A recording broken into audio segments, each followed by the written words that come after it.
السلام علیکم ورحمۃ اللہ وبرکاتہ۔ سامعین گرامی، جیسا کہ آپ جانتے ہیں کہ رمضان المبارک کے مہینے کی آمد ہے، تو اسی سلسلے کے اندر رمضان المبارک کے فضائل جتنے بھی بیان کیے جائیں اتنے کم ہیں، تو ہم نے سوچا کہ کیوں نہیں کہ حدیث کے مطابق جو آپ صلی اللہ علیہ وسلم نے فرمایا، حدیث کو سامنے رکھ کے رمضان المبارک کے فضائل جو ہیں وہ بیان کیے جائیں۔ فرمایا گیا، حدیث کا مفہوم بیان کر رہا ہوں کہ اللہ رب العزت فرماتے ہیں، آپ صلی اللہ علیہ وسلم نے فرمایا کہ جو روزے دار ہے،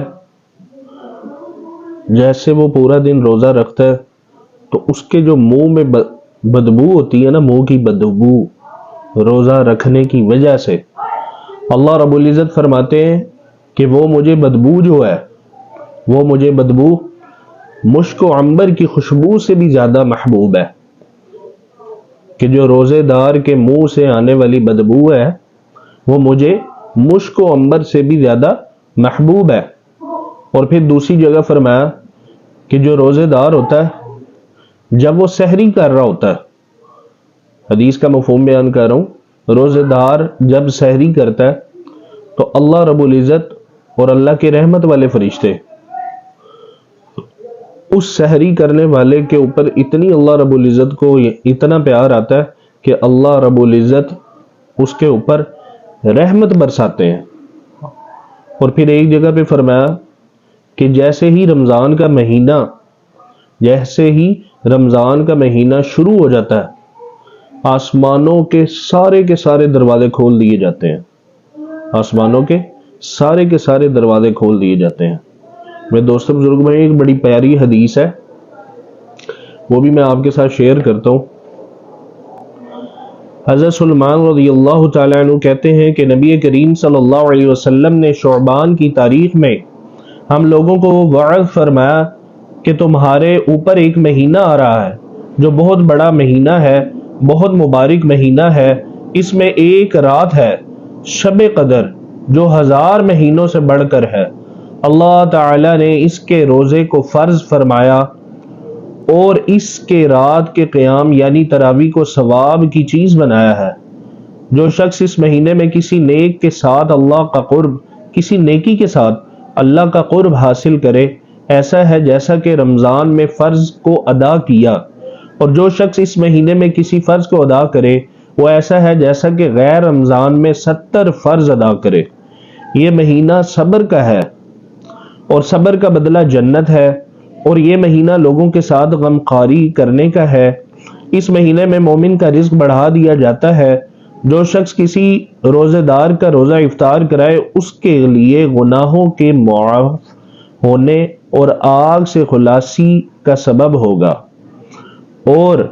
روزہ دار کے ثواب کی مانند اس کو ثواب ہوگا، یعنی کہ جو بندہ بھی کسی اپنے مسلمان بھائی کا روزہ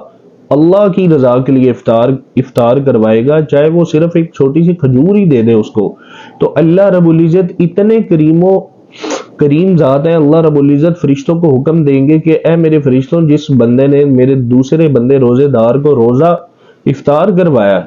میری رضا کے لیے، اس کے نامہ اعمال میں بھی اسی جتنا ثواب لکھو جتنا تم نے روزے دار کے نامہ اعمال میں لکھا ہے، مگر اس روزے دار کے ثواب سے کچھ کم نہیں کیا جائے گا، یعنی کہ جو روزے دار ہوگا اس کو بھی ملے گا ثواب، اور جس نے روزہ افطار کروایا ہوگا اس کو بھی ملے گا ثواب۔ صحابہ رضوان اللہ علیہم اجمعین نے عرض کیا کہ یا رسول اللہ، ہم میں سے ہر شخص تو اتنی وسعت نہیں رکھتا کہ روزے دار کو افطار کرائے، تو آپ صلی اللہ علیہ وسلم نے فرمایا کہ پیٹ بھر کھلانے پر موقف نہیں،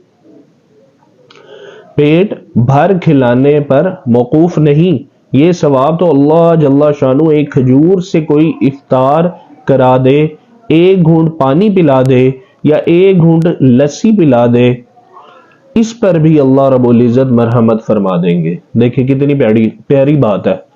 کہ صحابہ کرام رضوان اللہ علیہم اجمعین نے عرض کیا یا رسول اللہ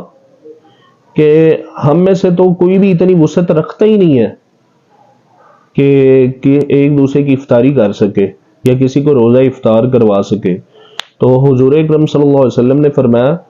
کہ دیکھو اللہ رب العزت جو ہے نا وہ یہ نہیں یعنی کہ کہہ رہے کہ تم نے جس کی روزے دار کی افطاری کروانی ہے اس کے لیے ڈھیروں کھانے بناؤ، یہ کرو وہ کرو، ایسا کچھ نہیں ہے۔ اگر تمہاری حیثیت تمہیں اللہ رب العزت نے کچھ چند کھجوریں دی ہیں، کھجور کھلانے کی حیثیت ہے تو کھجور سے اس کی افطاری کروا دو۔ اگر پانی پلانے کی حیثیت سے تو اللہ رب العزت نے تمہیں نوازا تو پانی اس کو روزے دار کو پلا دو۔ اگر لسی پلانے کی حیثیت سے نوازا تو لسی پلا دو۔ اللہ رب العزت اتنے کریم ہے، آپ صلی اللہ علیہ وسلم نے فرمایا کہ اس پر بھی تمہیں پورے کا پورا اجر عطا فرما دیں گے۔ اور پھر آگے سنیں، یہ ایسا مہینہ ہے کہ اس کا اول حصہ اللہ کی رحمت ہے اور درمیانی حصہ مغفرت ہے اور آخری حصہ آگ سے آزادی ہے۔ جو شخص اس مہینے میں ہلکا کر دے اپنے غلام خادم کے بوجھ کو، حق تعالی شانو اس کی مغفرت فرماتے ہیں، سبحان اللہ۔ یعنی کہ جو بندہ اپنے کسی نوکر یا غلام کہہ لو وہ اس نے رکھا ہوا ہے، صرف اس چیز کا احساس کر لے کہ اس نے روزہ رکھا ہوا ہے تو میں اس سے کام جو ہے وہ کم لوں، اس کو کیا کہتے ہیں ریسٹ دے دوں، اس چیز کا احساس کرتا ہے کہ یار